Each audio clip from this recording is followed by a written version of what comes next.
দুপুরের খাবার খেতে বসে পড়েছি।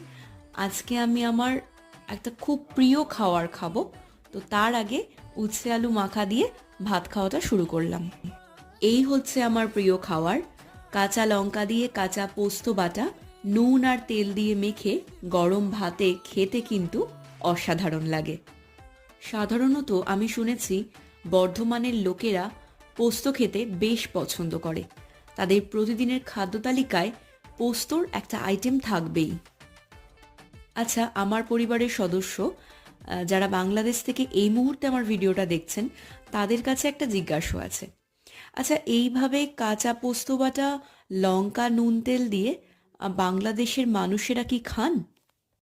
আর এমন কি কেউ আছেন যে যাদের প্রতিদিনের খাদ্য তালিকায় পোস্তর একটা আইটেম, মানে পোস্ত বড়া বা পোস্তর যে কোনো একটা আইটেম ছাড়া মুখে ভাত ওঠে না?